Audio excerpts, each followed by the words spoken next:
Let's establish something clearly before anything else gets discussed. The head coach of the Cleveland Browns and the general manager of the Cleveland Browns both sat in front of microphones and told you exactly how this quarterback competition is going to work. Not in vague terms, not in the carefully diplomatic language that coaches use when they are protecting a predetermined outcome behind a performance of neutrality. Directly, specifically, with enough clarity that the only way to miss the message is to be actively trying to miss it. Todd Monken said the competition is open. Andrew Barry said Shedeur Sanders has real upside, and that this organization is genuinely invested in finding out what he can become as a professional quarterback. Both of them spoke about the competition in terms that gave neither player a predetermined advantage on the official record. And both of them spoke about Shedeur in terms that communicated something specific about how this front office views the player they drafted and what they believe he is capable of.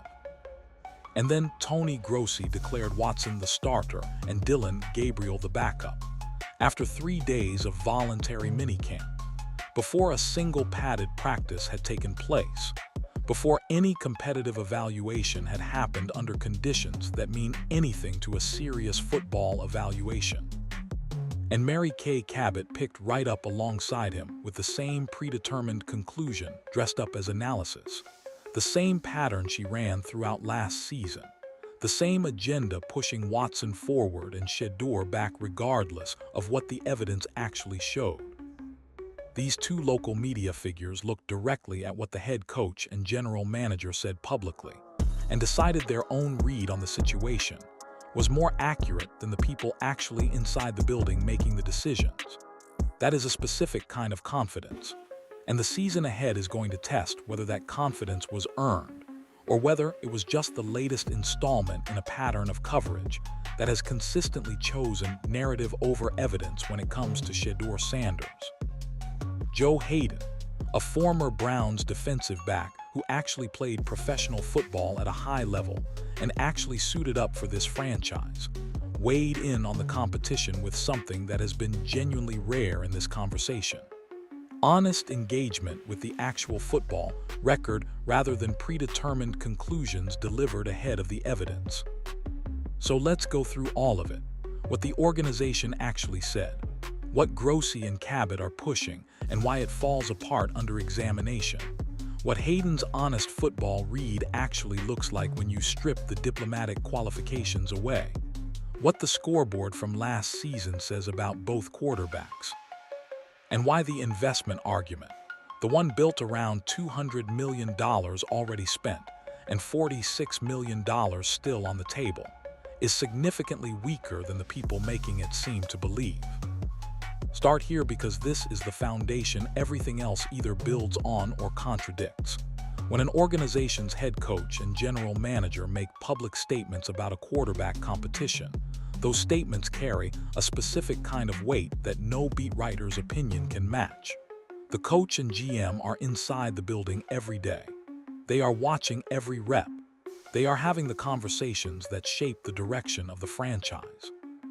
Their public words are not perfect windows into private organizational thinking, but they are significantly better information than the assumptions of reporters operating from outside. Todd Monken has been direct about the competition in ways that should have settled certain questions immediately. He described it as a genuine open competition. He spoke about Shedeur Sanders in terms that communicated real organizational excitement. He used the word excited in connection with what he has seen from Shedeur, said the young quarterback looks great, and framed the evaluation as something that is going to play out on merit through the actual work of training camp and preseason games. None of that language is the language a coach uses when he has already decided the outcome and is managing a backup quarterback's feelings through diplomatic press conference performance. When a coach has already decided and is just waiting for the right moment to announce it, the language around the other competitor is careful, measured, and notably absent of genuine enthusiasm. It does not include words like excited and great and upside attached to the player the coach has privately ruled out. Andrew Barry reinforced the same message from the GM chair. He talked about Sanders having real upside. He talked about the organization being invested in finding out what this quarterback can become. He framed the competition in terms that gave it genuine stakes rather than dismissing it as a formality before the predetermined veteran gets his job back. Both men spoke publicly and specifically. Both of them communicated something about this competition that pointed away from the conclusion Grossi and Cabot have been pushing. And the question worth sitting with is straightforward. When you have to choose between the read offered by the people inside the building every single day and the read offered by reporters operating from the outside, which source has better information? The answer is not complicated, and yet somehow the coverage from certain Cleveland media corners keeps choosing the outside read over the organizational reality. 3 days. That is the evaluation window on which Tony Grossi based his declaration that Deshaun Watson would start the Cleveland Browns' 2025 season with Dillon Gabriel as his backup. 3 days of voluntary minicamp. 3 days of what Joe Hayden accurately described as underwear Olympics, non-padded, non-contact, non-game speed work that provides a general impression of where players are at, but nothing that constitutes legitimate competitive evaluation. Grossi did not hedge this take. He did not present it as an early lean subject to revision. He delivered it with the confidence of someone who had seen enough to draw a conclusion that the actual coaching staff, after watching the same 3 days, explicitly declined to draw. Monken said directly that they have only been on the field for 3 practices, and that it is always changing, and that the competition has to play out fully before any determination gets made. Grossi looked at the same 3 days and decided he knew something Monken was not saying. That specific gap between what the coach said and what the reporter concluded is worth examining carefully, because there are 2 possible explanations for it, and only one of them is flattering to the reporter. The first explanation is that Grossi has access to information Monken is not putting on the public record. That his sourcing inside the organization gives him visibility into private organizational thinking that contradicts the public statements. If that is true, then his take, while still presented prematurely, at least has a factual foundation. The second explanation is that Grossi arrived at this competition having already decided on the outcome, and is now filtering everything he sees through that predetermined conclusion. That his declaration of Watson as the starter after 3 voluntary days reflects what he wanted to be true rather than what the evidence showed. That the agenda is driving the analysis rather than the analysis producing the conclusion.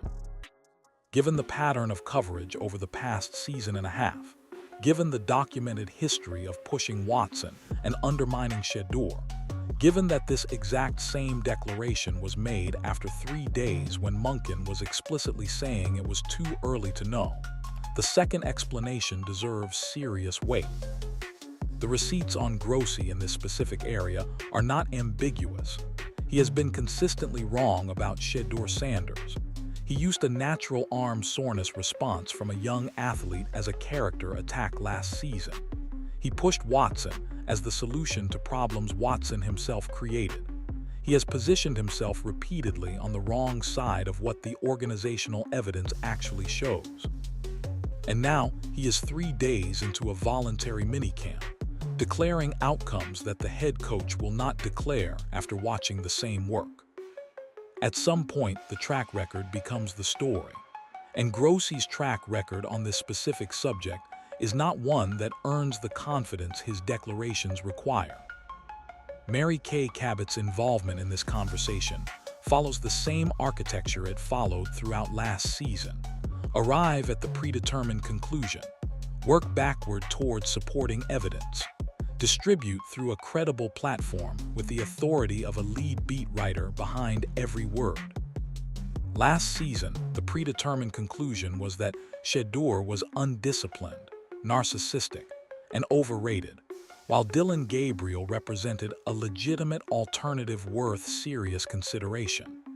The coverage built that case week after week with the patience of someone who was not reporting what was happening, but constructing a narrative about what she wanted people to believe was happening. This season, she picked up the thread in exactly the same place. One day of voluntary minicamp. Not 3 days like Grossi. One day. And she was already positioning Watson as the more likely starter based on what she had observed in a single session of non-contact optional work. The pattern did not even require a runway this time. It resumed immediately because it had never really stopped. Emory Hunt addressed this directly, and his framing was worth quoting carefully. He said the word report should be scratched out and replaced with opinion when describing what was coming from that corner of the coverage. He pointed out that people like to listen to sources that confirm what they already want to believe about a situation, and that the coverage being generated was driven by emotional preference rather than analytics or genuine talent evaluation. He was saying plainly that this was not journalism performing its legitimate function. This was a bias in search of supporting material. That framing matters because it names something that often gets described in vague terms as unfair coverage without the specific mechanism being identified. The mechanism is simple. When a reporter arrives at a story with a predetermined conclusion and then filters everything they observe through that conclusion, they produce coverage that looks like reporting but functions like advocacy. The language of objectivity gets used in service of a subjective agenda. And the audience, unless they are paying very close attention to the pattern over time, cannot always distinguish between the two. The pattern over time is now long enough and consistent enough that the distinction has become visible. Cabot has been wrong about Shedeur Sanders repeatedly in ways that all point in the same direction. That is not a series of independent analytical errors. That is a pattern. And patterns tell you something about the force driving the analysis. Here is where the conversation gets genuinely interesting. Because Joe Haden brought something to this discussion that has been conspicuously absent from most of the coverage. He engaged with the actual football record honestly, without pretending the investment reality does not exist, and without letting that investment reality override what the performance data actually shows. Haden acknowledged the $200 million already spent and the $46 million still on the table. He said plainly that he understood why the organization would want to maximize what they have invested. He was not dismissing the financial dimension of the decision as irrelevant. He was engaging with it honestly as a real factor in how organizational decisions get made. But then he did something Grossi and Cabot have been consistently avoiding. He looked at the football record and said what it actually shows. Shedeur Sanders ended the 2024 season as the starting quarterback of the Cleveland Browns. He beat division opponents in his final games. He threw for over 300 yards in multiple outings during that stretch. He showed, in actual competitive NFL games against real opposition, that he can operate as a starting quarterback at the professional level. Those are not projections or promises. Those are results. They are on the permanent record. Then Haden looked at Watson's last meaningful stretch of professional football. He cited the third down conversion numbers specifically. 0 for 36 on third down. That is not a rough patch or a difficult stretch that can be attributed to surrounding circumstances. That is a historically bad stretch of quarterback performance in a situation that measures a quarterback's ability to make plays when the game requires them most. Third down conversion is the moment when the offense most needs its quarterback to come through. And Watson's last extended sample of professional football produced a 0 for 36 result in that exact measurement. The eye in the sky does not lie.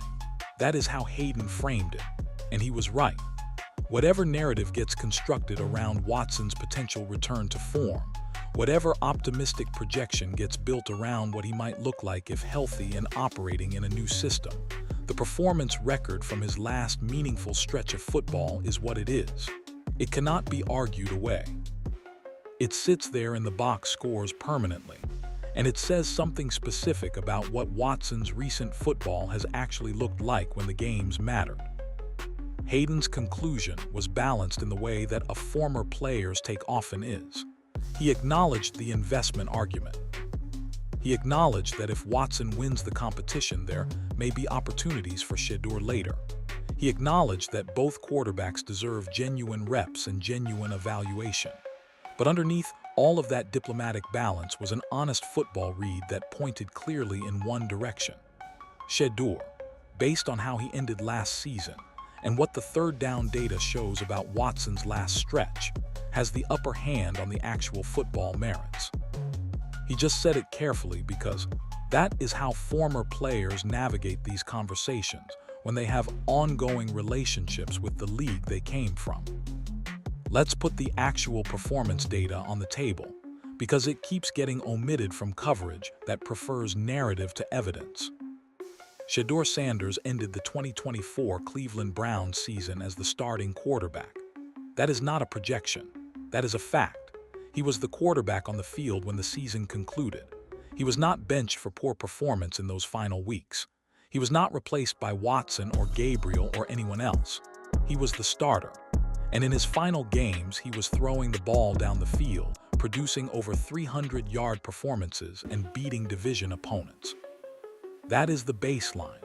That is the starting point for any honest evaluation of where this competition begins. The quarterback who ended the season as the starter has earned the right to enter the next season with the burden of proof sitting on the challenger. Shedeur Sanders did not lose his job through poor performance. His job exists in the same place it was when the last snap of last season was taken. Watson's last meaningful professional football looked like this: 0 for 36 on third down, games that produced losses, a performance record that the coaching staff, the organization, and the fan base watched and concluded was not good enough to continue. Watson did not end the 2024 season as the starter. He was not the quarterback in those final games. He was not the person Monken was building around when the season concluded. The third down number specifically deserves more attention than it has received because it is not a general bad performance metric. Third down conversion specifically measures a quarterback's ability to extend drives and sustain offensive momentum in the moments when the defense has the structural advantage. Going 0 for 36 in that specific situation is not something that happens to a healthy quarterback operating well within a system. It is a statistical marker of a quarterback who was struggling fundamentally with the demands of professional football at that moment. Now Watson has had time away. His supporters argue that the health situation has improved and that a fresh start with a new coaching staff changes the calculus. Those arguments are worth taking seriously because health is real and environment matters.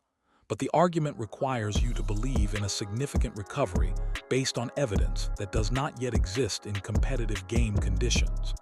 It requires projecting a different Watson than the one the actual performance data describes. Shedeur's argument does not require projection. It requires continuity. It requires believing that the quarterback who ended last season performing at a starter's level will continue performing at a starter's level with additional development time and a coaching staff that is genuinely invested in his success. That is a significantly more conservative and more defensible bet than the one Watson's supporters are making. The $200 million already spent and the $46 million still available on Watson's contract is the anchor of every argument that positions him as the presumptive starter regardless of what the competition shows. The logic is presented as obvious. The Browns have invested that much money. They have to get something back for it. Starting Watson is the only way to justify the expenditure. This logic sounds compelling on the surface and falls apart almost immediately when you push on it. The $200 million is already gone. It has been paid. It exists as a historical financial fact that does not change regardless of what decision gets made about the starting quarterback going forward. Starting Watson does not recover that money. Benching him does not cost the organization an additional dollar beyond whatever contract obligations exist.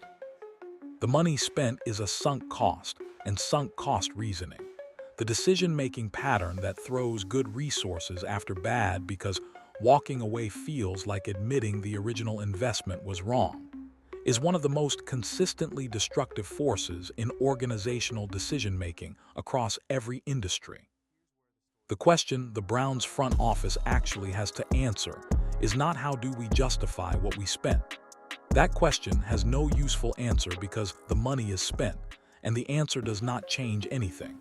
The question they have to answer is which quarterback gives us the best chance to win football games starting now and going forward. That is the only question that produces decisions with actual consequences for the franchise's future. If the honest answer to that question is Watson, then Watson should start. If the honest answer is Shedeur, then Shedeur should start. And the investment history should have zero weight in that evaluation because it is irrelevant to the forward-looking question. What would it actually cost the franchise to start Watson and have him perform the way he performed in his last extended stretch of professional football? It would cost wins. It would cost development time for a young quarterback who the evidence suggests is already operating at a starting level. It would cost the organizational momentum that comes from committing to a direction and building around it rather than chasing the sunk cost of a previous decision. The investment argument is also being deployed selectively. The same people making the investment case for Watson are not making the investment case for the organization's commitment to Shedeur, who was selected in the draft and represents a different kind of organizational investment with a longer time horizon. Both quarterbacks represent organizational investment. The difference is that one of those investments has a performance record that points upward, and one has a recent performance record that points in the opposite direction. Hayden engaged with this honestly when he said he understood the investment logic, but that the football record still had to be the primary evaluation tool. That is the correct framing. The investment reality is real. It exists as a contextual factor that shapes how these decisions get communicated publicly. But it cannot override what the actual performance data shows without costing the franchise something more valuable than what the sunk cost argument is trying to protect.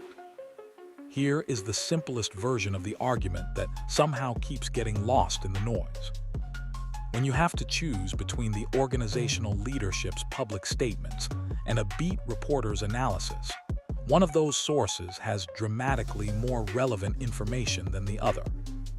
Monken is inside that facility every day. He is watching every rep in every practice session. He is having conversations with players that reporters are not present for. He is evaluating performance in real time with the full context of what his system requires and what his evaluation standards are. When he says the competition is open and that he is excited about what he sees from Shedeur, he is speaking from a position of maximum informational advantage. Grossi and Cabot are outside the building for most of what matters. They have access to practice observations when media is permitted, to press conference statements, and to whatever sources they have cultivated inside the organization. That is real information. It is not nothing, but it is significantly less than what the people making the actual decisions are working with every day. When the head coach says one thing and the beat reporter says the opposite, the epistemically sound position is to weight the head coach's statement more heavily. Not because coaches never mislead or never manage information strategically. They do both. But because the specific direction of the misleading in this case would require Monken to be actively and enthusiastically lying about his feelings toward Shedeur, while also building a roster and installing a philosophy that every observable piece of evidence suggests is designed around Shedeur's strengths.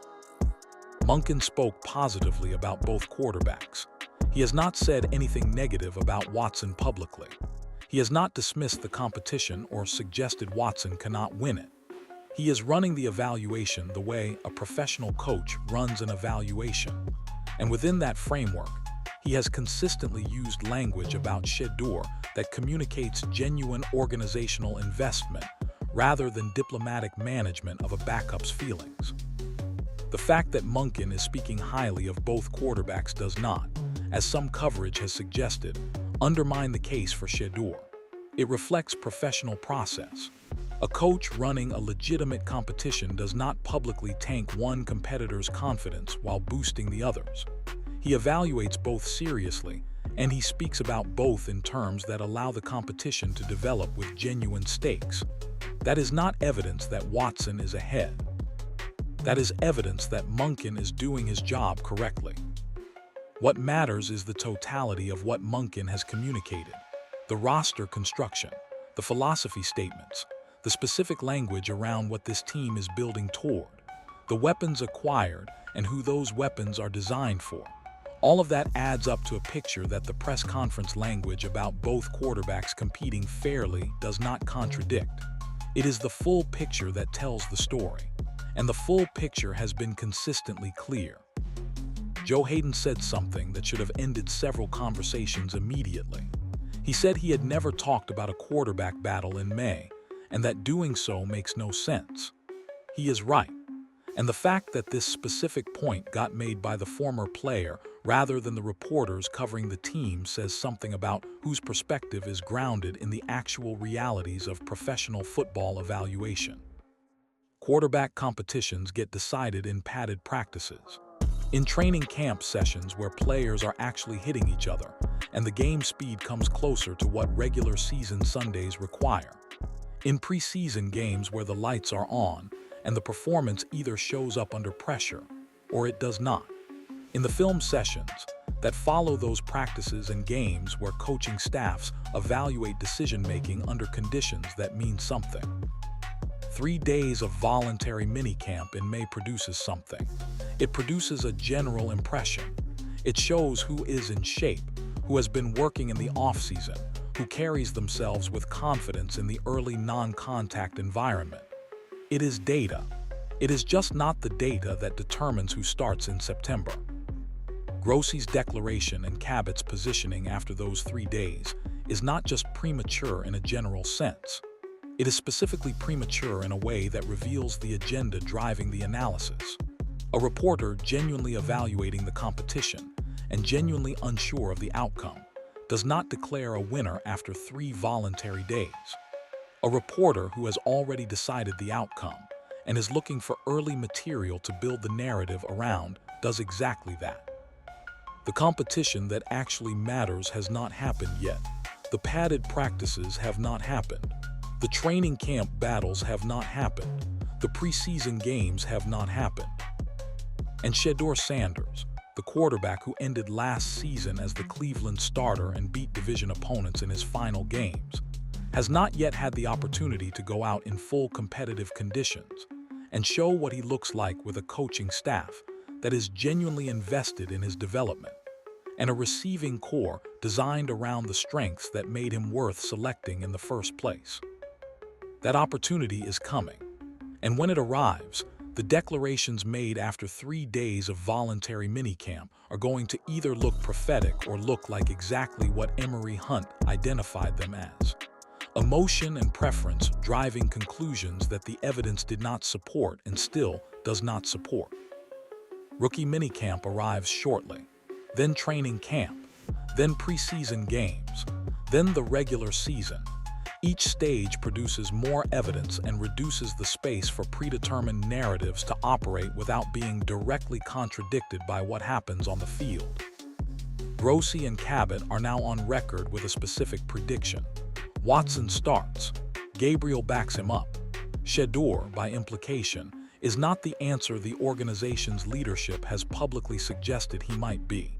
That prediction is sitting in the public record, and the season ahead is going to evaluate it with the only measurement that actually counts.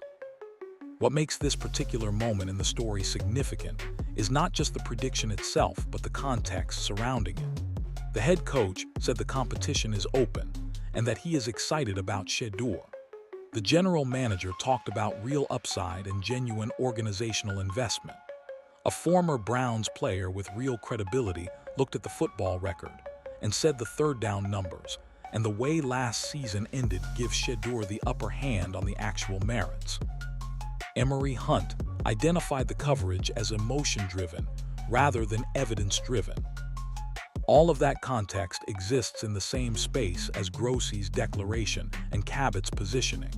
And the contrast between what the people with the most relevant information are saying and what the reporters with the predetermined conclusions are saying is not subtle.